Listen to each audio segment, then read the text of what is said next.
can go ahead and get started. And call order. Everyone's here. Any comments on the agenda? Can't see hands. Let me put that up. And I don't see anyone having comments on the agenda, so we'll move forward. Go for next with public comments for items not on the agenda. I do not see anyone in the attendees list at this time, so we'll defer that for now and move forward. So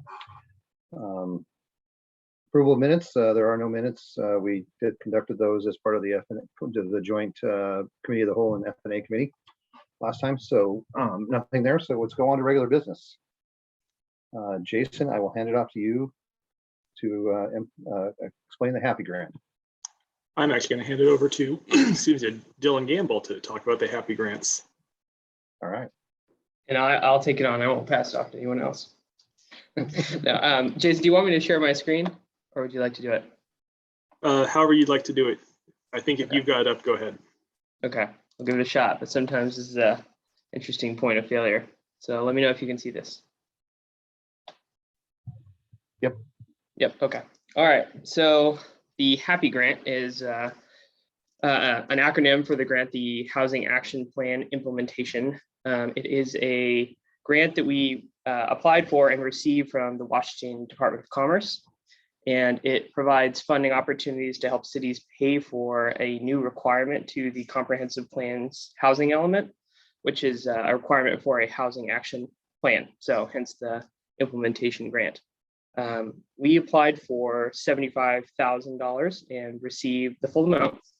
And in addition to that grant, we also are kind of partnering in a sense with the other cities in the Valley. So North Bend, Duval, and Carnation. So part of the funding of that, part of that 75,000, 20,000 exactly, we'll be using to create a cooperative regional housing needs assessment.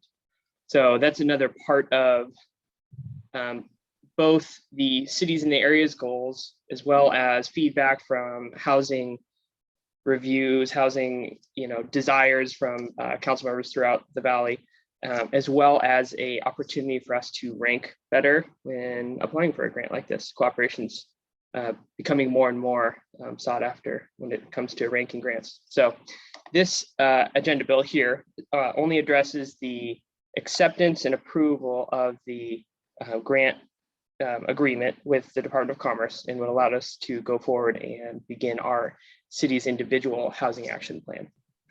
And that will be done by a consultant, hence the money part. And so the consultant will go out and perform a bunch of quite a few things actually, but they'll look at the current state of our housing element in our comprehensive plan. They'll look at our housing needs assessments, if they've been conducted by other entities in the area or by King County, for instance. They're going to look at our buildable lands and our zoning rules, our opportunities for new housing developments, changes, opportunities, things like that. And then they will provide a document that we can use to include in our housing element study, or I'm sorry, our comprehensive plan and our housing element, specifically to accommodate this new requirement. And that comprehensive plan requirement will need to be implemented in 2024. So it's a long ways off, but the clock ticks quickly for a comprehensive plan review. So it's this is a good opportunity in a sense to kind of get a head start on a sometimes difficult project. So I'll leave it there and take this time to see if there's any questions, and maybe I can think about what I missed. I'll go ahead and start, and then I'll welcome the mayor and the council members to also contribute here. I'm a little confused about the comment under the budget impacts. Maybe you can scroll down. Says that the housing affordability housing fund lacks sufficient appropriation at the time to fund the development of a housing action plan. I do remember we through the budget process allocated $200,000 to affordable housing. Is that not sufficient to move forward with this additional money for the grant? Or where are we at with that? Chair, we if my recollection is correct, we removed that money at the beginning of the COVID pandemic emergency when we were looking at budget cuts. Because in COVID emergency, we weren't going to accomplish that anyway, so that money is no longer appropriated. Okay, I was just checking on that because I do remember we did take funds from a number of different, or we did look at funds that where we can address that, but I hadn't seen exactly where that was, so I wanted to make sure it wasn't forgotten. I can't see everybody, so I'm not sure. I guess I'll open it up for council members. Anybody have any comments there? And the mayor. Mayor Ross? So this is an opportunity to get us to where we need to work on affordable housing, because it actually looks valley-wide at all the different levels of housing, including affordable housing, the missing middle housing, and then the higher end housing. And so we've been wanting to scope out, what can happen in certain different properties that the city might own, but and also doing a housing inventory. And this is, we're getting this for free basically. So this is fantastic, and it should be done later during this year. So. Okay.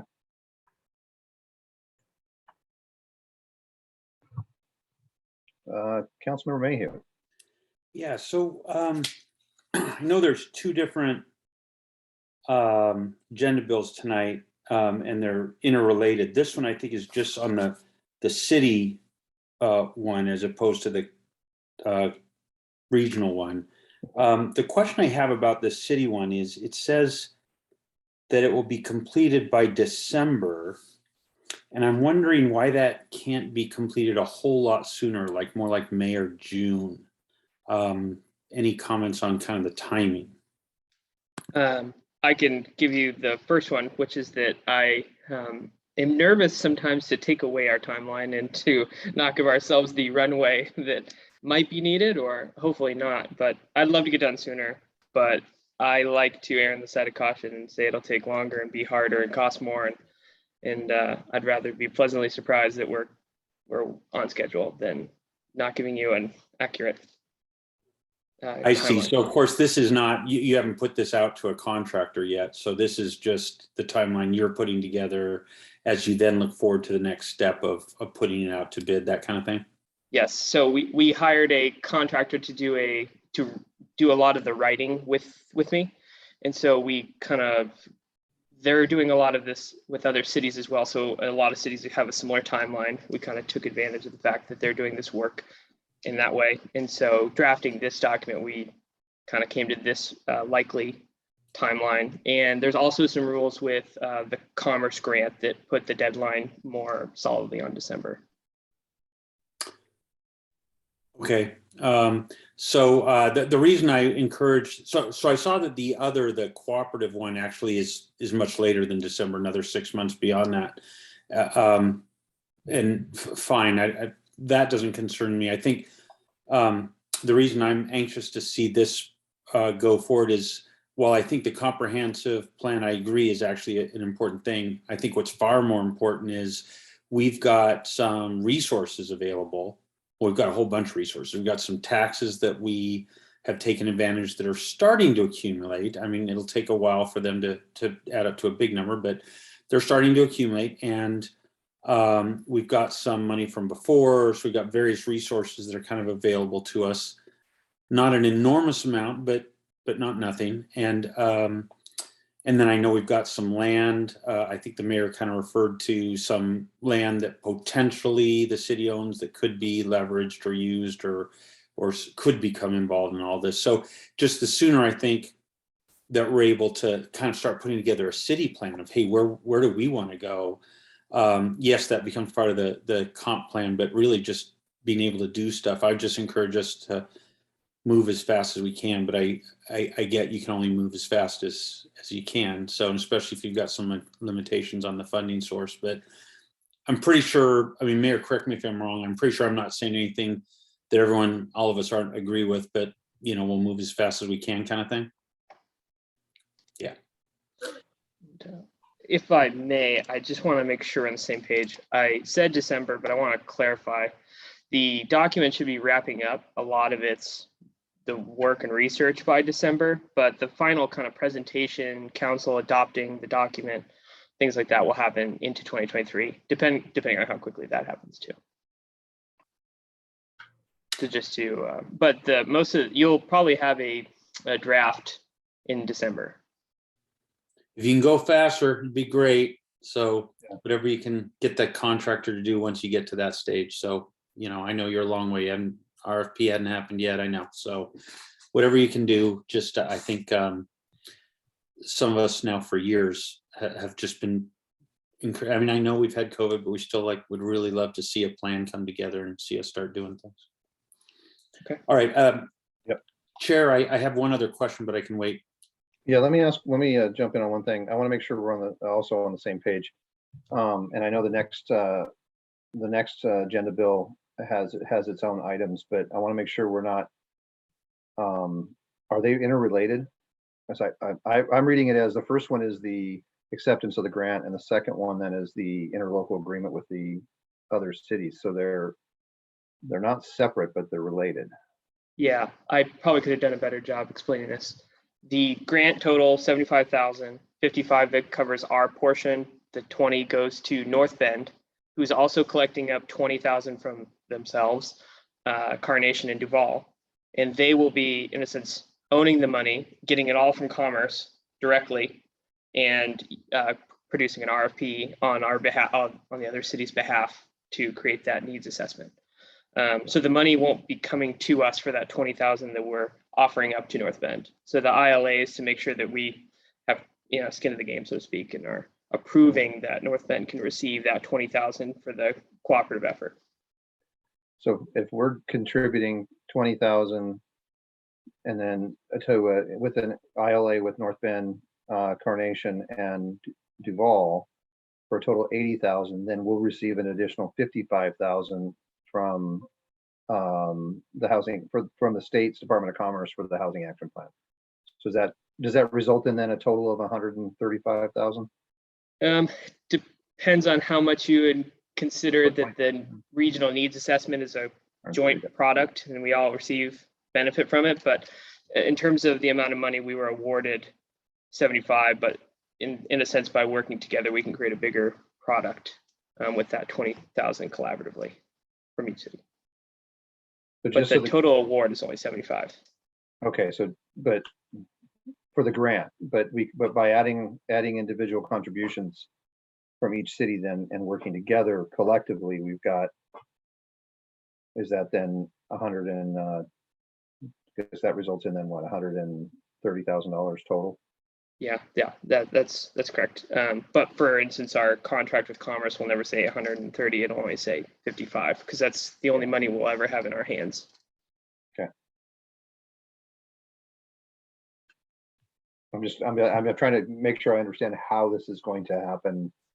Yeah.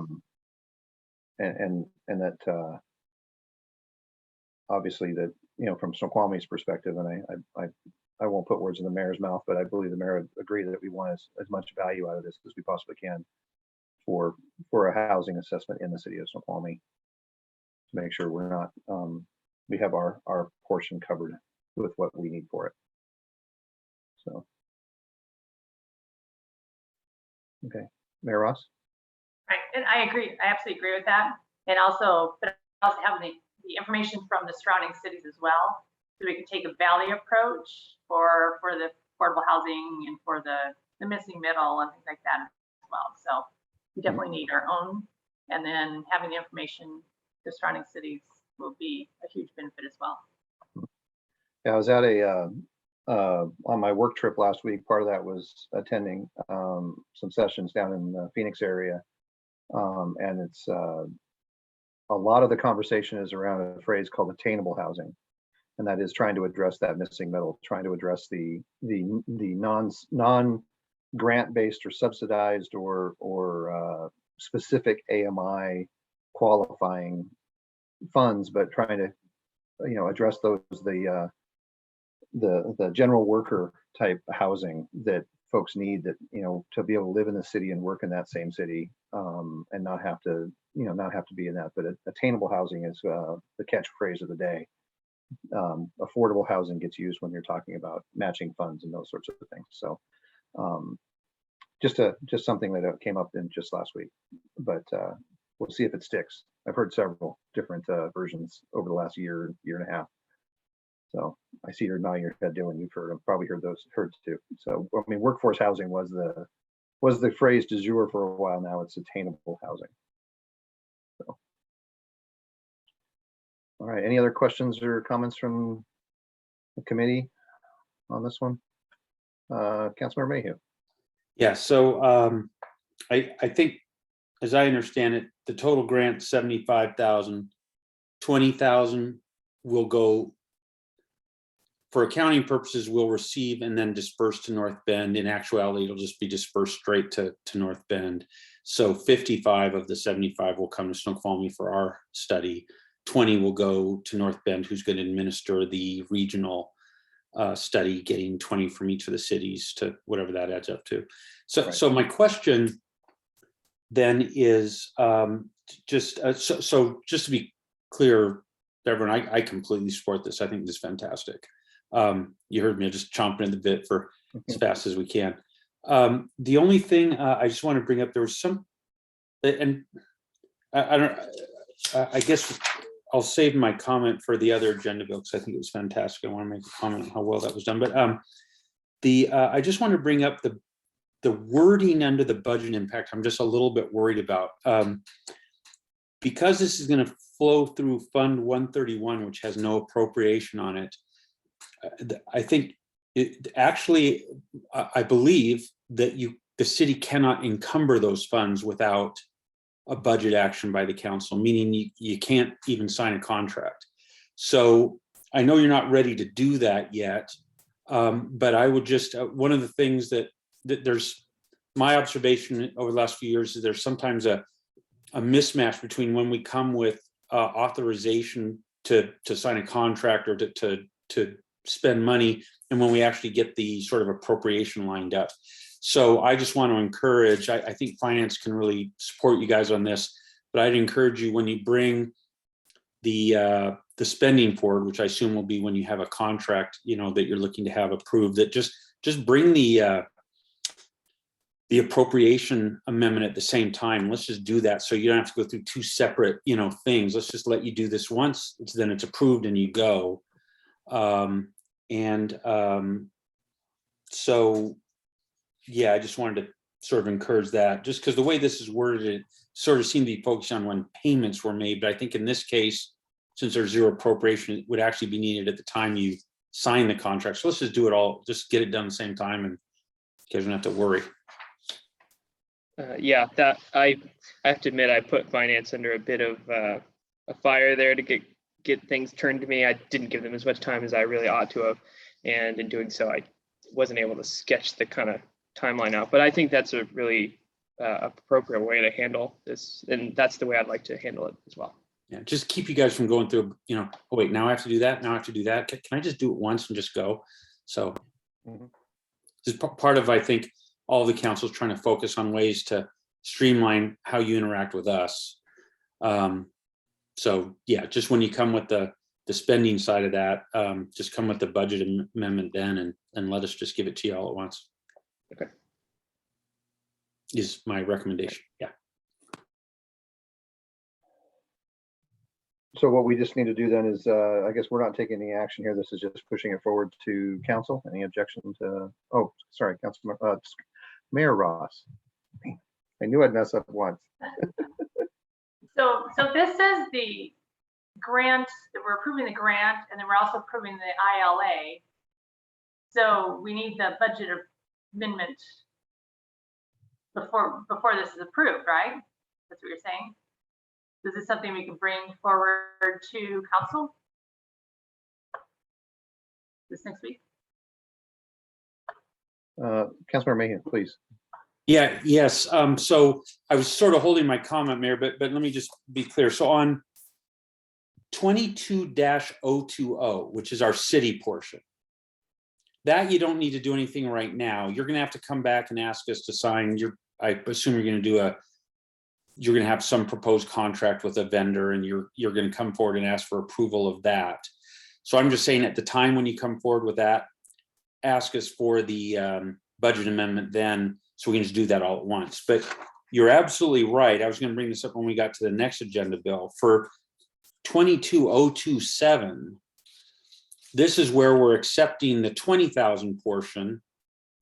But I think we already know, we just want to meet, that's going to North Bend. And so I would encourage us at this coming Monday's council meeting, when we bring 22027, to simultaneously bring an appropriation amendment to increase the appropriation for Fund 143 by that 20,000, so that the disbursement side of that is authorized at the same time. So let's just do that once for 027. So we're accepting the 20,000 and increasing the disbursement and authorizing it to be dispersed to North Bend. Let's do, instead of doing one of those three things, let's do all three things at the same time on Monday.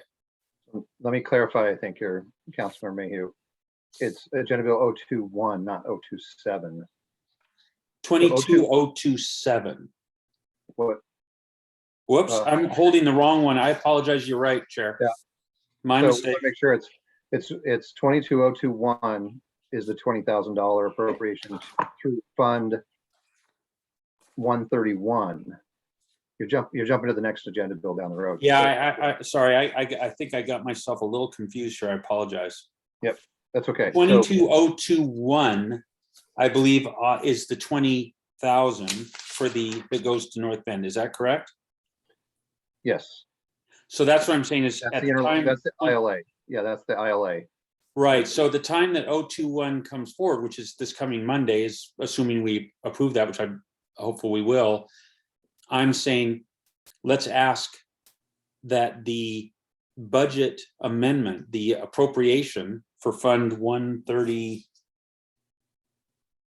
that's listed here, hold on. Fund 131, yep, that they bring the 20,000 appropriation amendment at the same time. Let us act on that at the same time. And let us also, third thing that's required is authorize the disbursement of the 20,000 to North Bend. If that's a third requirement, let's do that at the same time. If not, I know that we need to increase the appropriation. So let's just do that on Monday at the same time. So therefore the ILA thing is done and they don't have to revisit that. And then we only revisit the 50, whatever the contract is for our portion of the work when that time comes, after it's Right. been bid. Which we'll know the amount at the time they're bringing that forward. And then at the time they're bringing forward, we'll say yes to that contract and yes to the appropriation. Just do that simultaneously as well. So they don't have to do two separate events. Mayor and Dylan, that make all sense? Clear as mud? Yeah, Are we it does. operating it twice then? Say again. 20,000? Are we appropriating it twice? Because you did Oh, the budget amendment for the ILA, that's 20,000. So are we appropriating it again under the AB 20 So and 21? okay. I believe that, and I need to confirm this with Drew, so that's why I'm a little nervous to speak on finance's behalf, but I'm not 100% certain that we need to appropriate any funds for the ILA portion with North Bend. We absolutely will need to get appropriated funds for the 55,000. So I just need to talk to Drew and make sure we're on the same page about exactly what the rules are for funds that are either not in our hands or go from Commerce to them, even though they're on our behalf. I just need to make sure that that's something that needs to be appropriated or not. And I will bring with Drew or with finance, whatever is required to move forward with both of these projects. Councilor Mayhew? Yeah, so I'm just going off of what's written here, but I will say it is the same as my understanding of what has to happen, which is, even though physically the 20,000 will flow directly from Commerce to North Bend, legally, the 20,000 is flowing to Snoqualmie and then back to North Bend, which means it's coming into our fund and then being expended, which means we need an appropriation authorizing that. So this agenda bill is coming where we say, well, okay, even though it's not coming straight to us, we have to accept it. That's why we get this agenda bill for the 20,000 we're never going to touch. So we have to accept it. And I'm saying, well, gosh, at the same time, we also need to appropriate it and authorize it. I don't know if we have to authorize it, but we certainly have to appropriate it. And I'm saying, let's do it at the same time so they don't have to come back later. We know the 20,000 going straight to North Bend. So when we accept the 20,000, which is what Agenda Bill 21 asks us to do, let's just have them also give us an agenda bill that says, and here's the increase in the appropriation for that 20,000. So this is a done deal.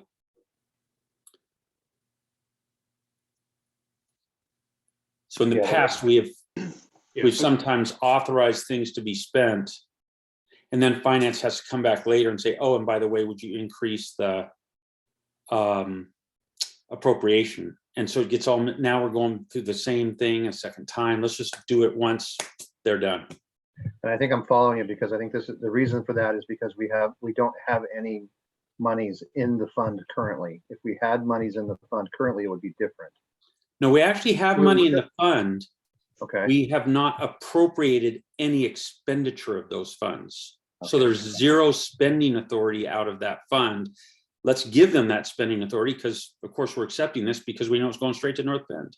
Yeah, I think the fund balance in 131 is approximately $500,000. But the only appropriations that exist for that are for some of our, we do have a limited amount of money appropriated to support some ongoing programs. The Helping Hands Rent Assistance being one example. But definitely not this. So we definitely do not have an appropriation for this setup yet. So we've done historically is sometimes our departments have moved forward just as is happening tonight, as should happen. They've gone after a grant, they've received it, and they come and say, hey, do I have permission to accept this grant? Perfect. And then somewhere later, finance catches up and says, oh, but you got to spend it. So now we need, an appropriation. I'm just saying, let's do it at the same time. Finance can do that. We just need to ask them to. And then we as a council, we deal with it once, and staff is green light, go. They don't have to revisit it again. Yeah, well, we will definitely work with the finance department to get everything lined up and try to make as little work as possible for everybody involved and not have to revisit this hopefully in 2 or 4 or 6 months and go through this again. So thank you for highlighting that, Councilmember Mayhew. So Chair, my I don't know if you want a motion on this, but my intent is that, or my hope is that we would authorize approving this agenda bill to move forward to council. Yeah. I hope we do it with our endorsement from this committee and that it should be adopted. And then secondly, I'd like us to authorize staff to bring any agenda bill necessary to also raise the appropriation for this item. Mm-hmm. Well, I believe in committee we can't do motions in committee, but I agree with you 100% that both of these agenda bills should be moved forward to council with a recommendation from this committee. Councilmember Johnson, please weigh in if you have any objection to that. With the understanding that there should be a corresponding appropriation item with the to allow the $20,000 to move to North Bend. Right. So an appropriation item for 21, not for 20 yet, but for 21, they should just. Right. For 2020. Yeah. And so rather than feeling like, oh, now do I have to go to F&A committee or do I have to go to somebody? They would just say, no, this committee said, yes, bring that item on Monday. We approve it, if you will, out of this committee. Mm-hmm. We authorize it to move to council. That's what I was hoping for. Yep. Mayor, something to add? Yeah, consent or non-consent? Consent. Unfortunately, I think it has to be a non-consent because we need to get the information and the appropriation of the 20,000 included. The appropriation would be a non-consent item, but this could be a consent item. So Oops, sorry. 20, yeah. I meant to So, raise my hand, well, sorry. no, it's okay. You're right. We blended them together. So I think Agenda Bill 2020 can be consent, but 2021 needs to have the 20,000 and appropriation, so it needs to be non-consent.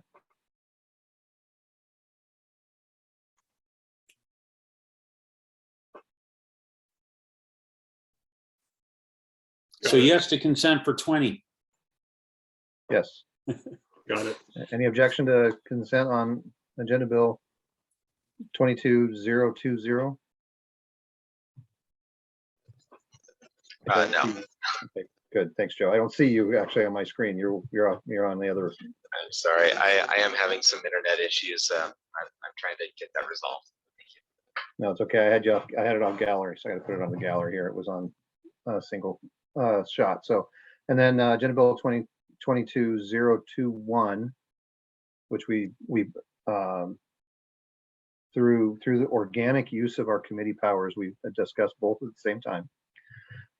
Any objection to that one being on non-consent or agreement? I guess I should say that's not an objection. It's are we in agreement? Okay, but still with the recommendation from the committee. Okay, all right, excellent. Next, back to you, Jason. Wait, I guess it's still me. Let me get to it. Kind of scroll around here. I'm doing pretty good so far. Agenda Bill 22-027, ratification of the 2021 King Countywide planning policies. All right. This Now, one is pretty, so as you saw, this one has some substantial attachments to it. Every so often, years between, the county goes through and updates the countywide planning policies. And these are the countywide planning policies form the framework for the counties and the various cities to formulate their comprehensive plans and ensure that they're all collectively coordinated with one another. That's required under the State Growth Management Act. I believe the last major update to the countywide planning policies was in 2012. So you can see it's been a number of years since the policies have gone through a comprehensive update. There were certainly a few minor updates along the way.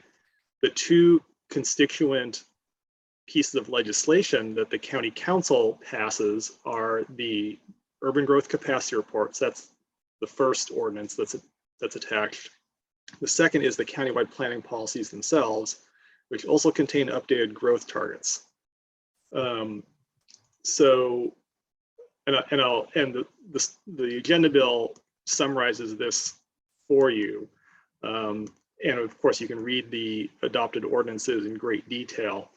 The urban growth capacity report walks through the growth capacity for every city in the county, as well as the unincorporated areas. Specifically for Snoqualmie, the analysis shows that Snoqualmie has sufficient land capacity to accommodate. So I should back up. The urban growth capacity report is in many respects backward looking. It's looking back to did we have capacity to accommodate the currently existing 2035 growth targets, and then how did we do meeting those targets? The analysis showed we had sufficient capacity to accommodate the targets. We've also vastly exceeded our 2035 targets already, even though it's only 2022. Largely that's because the targets that were set before were just too low. They didn't properly even take into account the development we had in the pipeline. So we were always going to exceed them without question. It's important to note that the original calculation of the 2035 numbers was in 1992 as part of the overall comprehensive plan. So it predated even, I think it predated reasonable planning for the Snoqualmie Ridge 1 and 2. Right, correct. So, so,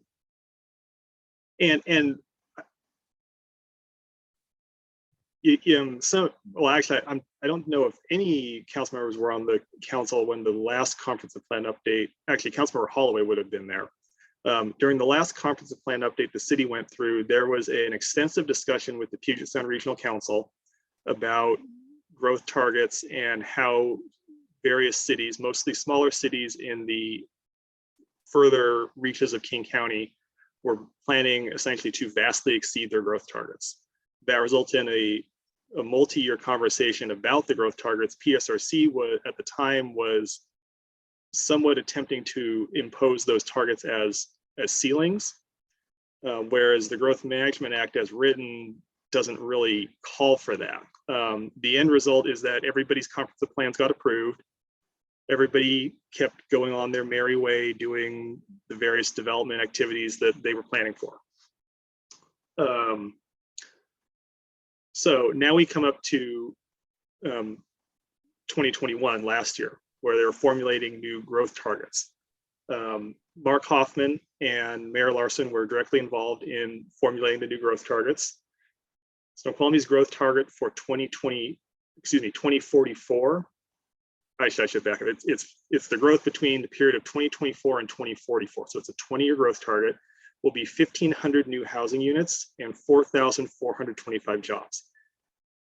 This sounds like a huge number, and it is, but the targets are designed to accommodate all the projected growth within the city's entire UGA. So this includes the mill site, this includes Snoqualmie Hills West, it includes and East, and includes all the other little urban growth areas that could be annexed to the city.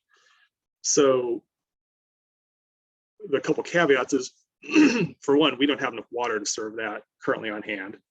Two, we would need to annex a whole lot of places. Three, it's a 20-year growth target, so it's not as if we're going to suddenly, approve another Snoqualmie Ridge tomorrow and have that happen. I say that just to give some context to the number because it sounds like a really, really, really big number. The other major push in the countywide planning policies were some efforts to amend the policies around urban growth area adjustments, specifically the county's so-called 4-to-1 program. What that program requires is that if you want to add an acre of land into the urban growth area, you have to offset that with 4 acres of permanently preserved open space to compensate. That program has been the barrier to this city's and some other cities' efforts to make some adjustments to the UGA over the years for Snoqualmie, notably around the I-90 SR18 interchange. The proposed changes would have made a UGA change essentially impossible by referring to the original 1994 UGA. Snoqualmie's UGA wasn't fully established until 2001, first of all, and also would have been so backward looking as to render the UGA set in stone. Fortunately, Mayor Larson was able to work hard through the Growth Management Planning Council and get that provision changed into a study of the UGA instead, and the 4-to-1 program. So we're fortunate in that regard, and that study will need to be completed by King County by 2024. So those are the real highlights there. Now I recognize I just handed you 500 some odd pages of material. And while I certainly don't expect you to read it all, because a lot of it's not directly relevant to Snoqualmie, I wanted to make sure that this committee and the city council had enough time to really go through that and identify any questions you had, issues you had.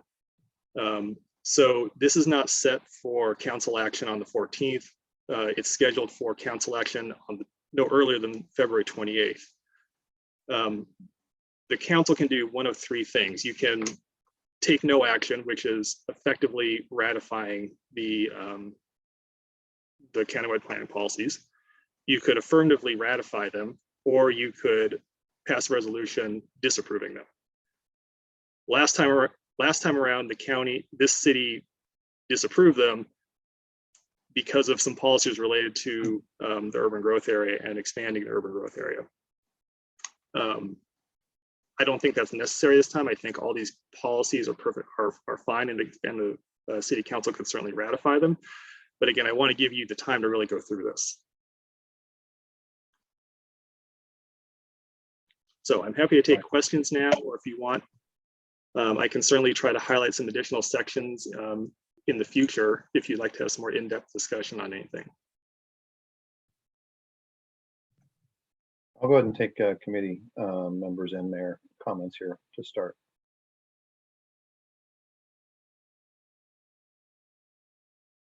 Councilor Mayhew. So first, I just want to say, Mr. Rogers, this agenda bill is one of the best agenda bills I've ever seen since I've been on Snoqualmie City Council. I thank you for a fantastic job on this. This is very well thought out. It's clear. It explains the topics you wanted to explain. It gives us a fantastic background without drowning us. It is simply extremely well written, and I thank you very, very much for it. And as a result of it, I had virtually no questions. The timeline that you've given for committee and council to look at this, I think, is perfectly reasonable, gives us enough time to look at this and then get and either take action or do whatever we're going to do. I thought that was just fantastically well thought out as well. And so just I wanted to say this in front of your boss and your boss's boss to make sure I'm pretty sure they will have drawn their own impressions as well, but what a great job you did, and thank you very much. My pleasure. The only question I have, and Chair, maybe this is clear to you, I'm just not, I think is the notion that this would go, the topic would go to council now, and then they would have that time frame that Mr. Rogers talked about for, so that all the council members could read the materials and so forth, which would make sense to me. Or was the thought that there would be time for this committee to do it? I don't personally feel the need to do that separately from the full council, but I was just sort of trying to make sure I understood the timeline that's being suggested. Actually, Councilor Mayhew, you touched on exactly where I wanted to go when I had a chance to, if there was any input from others. And Jason, just so you know, I wholeheartedly agree with the assessment. This one was very easy to follow, knowing there was hundreds of pages of documentation that a lot of this information is not buried in, but certainly smothered with a very large heaping of gravy. And I think that's where I was headed with it. Is it seems like one of those agenda bills that goes back to our 3-touch rule that introduce it to committee, introduce it to council, and then take action at the following after that. So council has a chance to see it, ask some questions, absorb it further, and then take action. So that would be that is exactly the recommendation I was going to make to the committee, that we go ahead and move it forward to council and let it be introduced to council level. Could be as early as next week's meeting, but with the idea that no action is being taken until the 28th or later. Second. Councilmember Johnson. Yeah, I just wanted to make sure that I understood exactly what it is that council is being asked to do. So let's just pretend that I look at this housing target and I say, no, I don't think it should be 1,500 houses. I think it should be 1,400. That's completely irrelevant. What we do is we look at this and we say yes, no, and no just means that we would be disapproving of the whole thing, but that wouldn't actually have an effect on whether or not this would go into effect, right? That this would still happen regardless if enough other districts were to adopt it. Is that correct? Yes, that's correct. I believe it's in the agenda bill. The standard for ratification is at least 30% of the jurisdictions that represent at least 70% of the population. So it's not a situation where, say, Seattle, Bellevue, and Kirkland can just do it and none of the rest of us have any say. They need quite a bit more than that.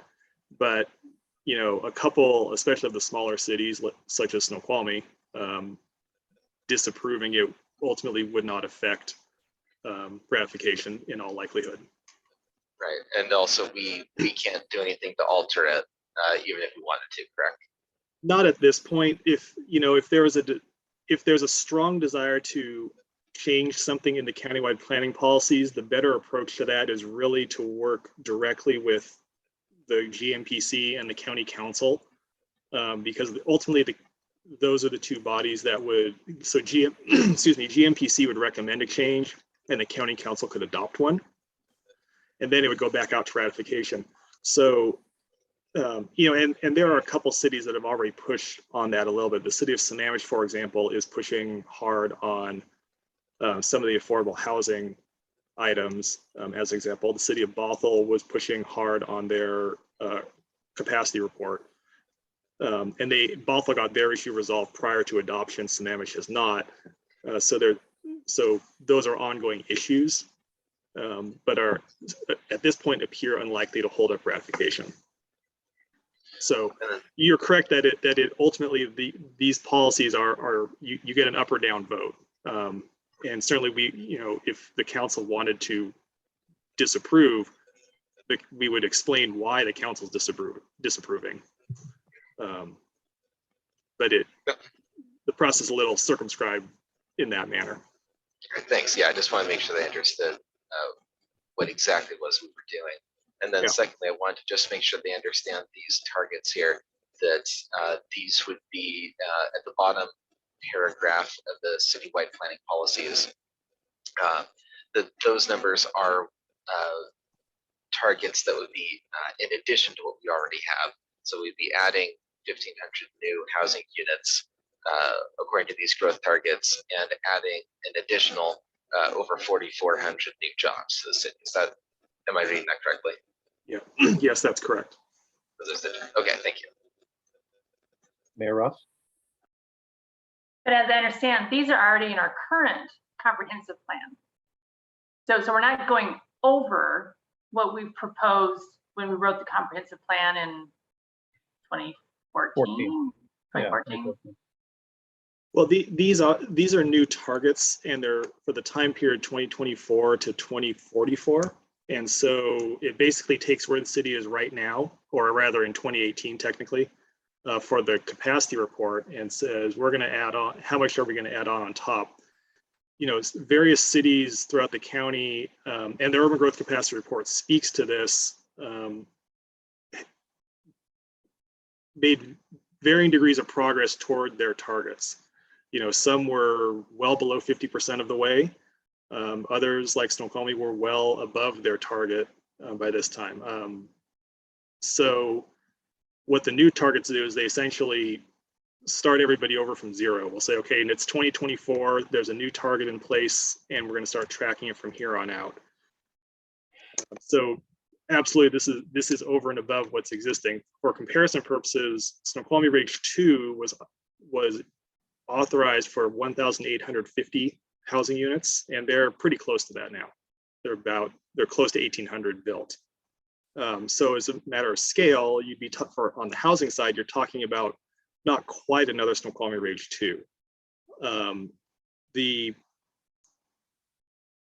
job side, and I'll avoid getting into too much, but the Snoqualmie Mill EIS projects that most of those 4,425 jobs would end up on that property, and the balance would largely end up somewhere in the annexation area. Just to give you a broad idea of how the city could accommodate the target. So that's why I was saying that really we're looking at build out of the mill site, and Snoqualmie Hills East and West is where all that would go. Everything else in the city is largely built. And I think,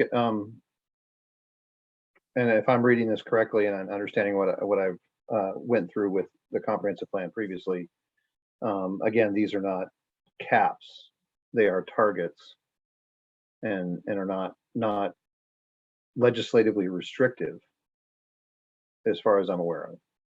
Correct. The requirement under the Growth Management Act is we have to plan to accommodate these targets, the 1,500 and the 4,425. We could certainly plan to accommodate more.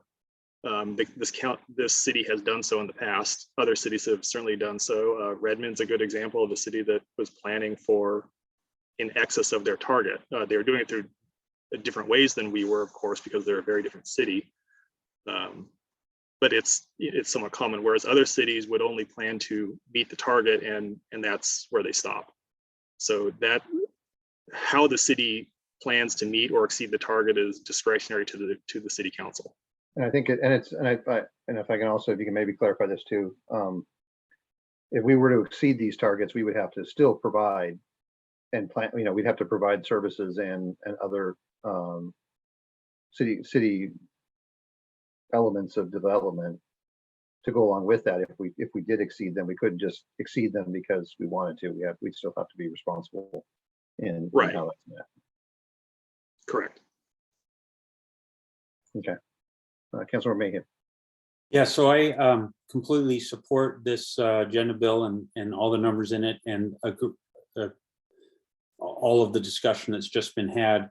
I just wanted to point out that there are some in our community that, for some historical confusion reasons, whatever, there are some who believe that these targets in fact are caps. As the discussion was just had, that is not the case. So even though we all know that, per this discussion we just had, I would just note that everyone should be aware that there may be some in the community who might perceive it otherwise, despite the discussion we just had. They'd be incorrect, but nonetheless. I mean, and Councilmember Mayhew makes a very good point that ultimately the discussion the city council will have to have, and this discussion will occur with the community input, of course, is the city will the city plan to meet the target, or will it plan to, slightly or significantly exceed the target? As I said, that's ultimately a discretionary decision for the city council when it adopts the comprehensive plan.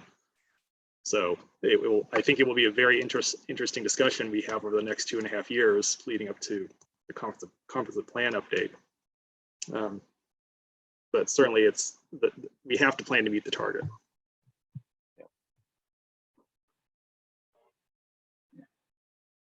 Somebody's let Councilmember Benson in. Oh, you see the attendees. Yeah, I just gave him there it goes. Gave him a approach number offer a couple of times, but. So I think going forward then, what we need to do here is, I guess, because we want to have this at a council level, we don't want to have this at a committee level.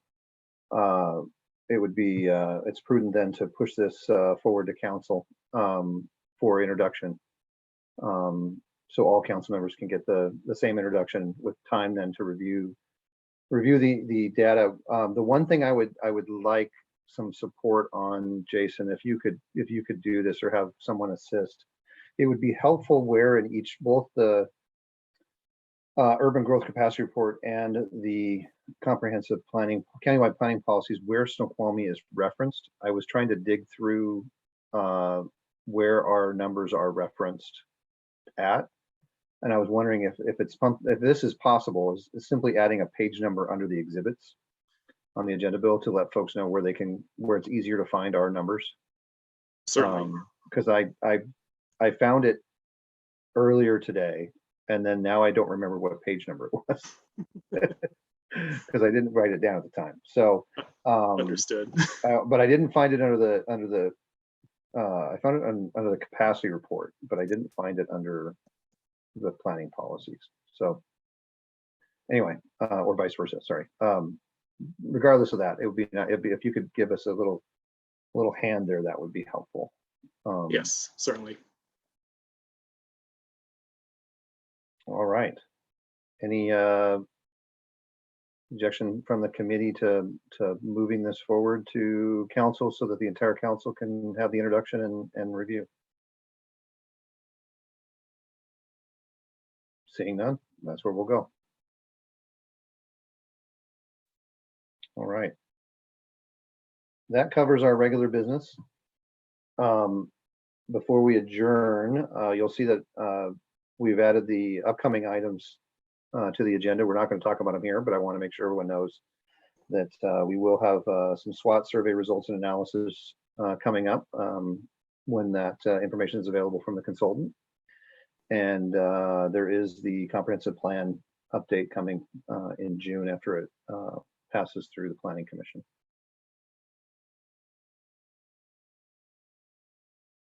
One question as we end that was discussed earlier, and having the Mayor Pro Tem on this committee is useful in that sense. Would like to discuss the opportunity to have this committee start at 5:30 again, as it has in the past. That would allow Planning Commission and Parks and Events to start at 7 instead of 7:30 following this committee meeting.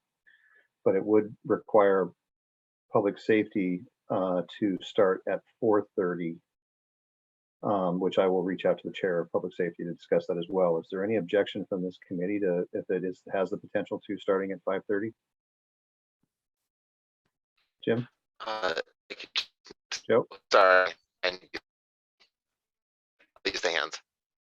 Oh, didn't catch any of that, Councilmember Johnson. Okay, sorry about that. I forgot to raise my hand. Can you hear me? Yes, please go ahead. If you turn off your video, we might be able to hear you better. Okay. Is this any better? Yes. Okay. Yeah, sorry, I just remembered I forgot to raise my hand. I'll try to remember that in the future. I wanted to note that the Planning Commission previously had expressed a desire to take a time to it as much as possible. So I just wanted to pass along that note from our from when I was on the Planning Commission, that desire. I didn't catch what you said there, Joe. Could you try one more time? Yeah, Planning Commission, the something about planning. Yeah, can you hear me? Okay. Not really. Give it a try. It's a little choppy, but go ahead. Okay. The Planning Commission had expressed a desire to maintain to pick a time and to stick to it. So there could be some frustration if they are asked to move time again. Okay. So you're okay. That's important to know. Also, so I'll take that up with. So understanding that Planning Commission was at 7, was moved to 7:30. There may be some objection to jumping back to 7 o'clock. Correct. Okay. Well, let's. I'll take it up with the chairs of the other committee. Well, Councilmember Mayhew, go ahead. Yeah, I think this has just been a perennial thorn, and there are more issues at play here. This all sort of started to happen when F&A was moved off of Wednesday, and just created this jam up. And my concern is that there's been pressure, and it ends up being upstream and ends up falling on a Public Safety Committee to do their committee meetings in 30 minutes. And I think that's a mistake when we don't allow sufficient time for committees to do their work. And I think the work of the council suffers as a result of that when that happens. So I would really encourage us not to allow that to happen. Also, I think we should remember that we have a number of council members who have full-time jobs. And when we push these committee meetings into earlier times, it reduces their ability to either serve on those committees or to attend and monitor what's happening to the extent they may wish to do that. So I think the thing I've sort of long thought is that something should move back to Wednesday, and that something perhaps should be Planning Commission. But I think this is bigger than just a question for our committee. I think it's a sort of relook at all of our committees, as well as thoughtfulness about other things, to try and come up with a schedule that really works and doesn't require us to squeeze. And remember this, if you give 30 minutes to another committee and they go over, the mayor doesn't turn up to this committee, the city administrator doesn't turn up to this committee. So it just jams up the resources. And I just, I'd hate to see us sort of having that outcome. That's good information. Appreciate that input, Jim. And I think I knew it was a bigger issue than just choosing to change the time. Obviously, that wasn't the intent to say we're going to have a different time, but it was really just to take the temperature and see where we're at. So let's go ahead and we can do that. Mayor Ross, go ahead. I agree with taking the temperature. In the past, public safety had started at 4, went from 4 to 5. And so there's potential if CD goes to 5:30, public safety could start at 4:30, but we'd have to check with all the different members and staff, and same with planning commission. So there's possibly some options, and if the 4:30 doesn't work, then remain at 5. So there's some things we could look at. Yep. Okay. Well, I think it's yeah, definitely something we can take up down the road. It may not happen. It may happen a little bit of a slower pace, but I think that's something to look at how we can, and I agree with Councilor Mayor. He and I have had conversations about committee times in the past, and it has been difficult to get them to fit. And I am one of those committee members and council members that have a full-time job. So I understand that difference of what it takes. And I appreciate all the staff, the time that you guys put in and staying into the evenings. And a lot of that was geared towards trying to push things forward a little bit to give you a break from staying till late in the evening. Because I too, and Joe, you have experience with this, that some of those planning commission meetings can go quite late. It just happens. So, all right. Any other comments before we conclude here? All right, hearing none, we are adjourned. Thank you, everyone.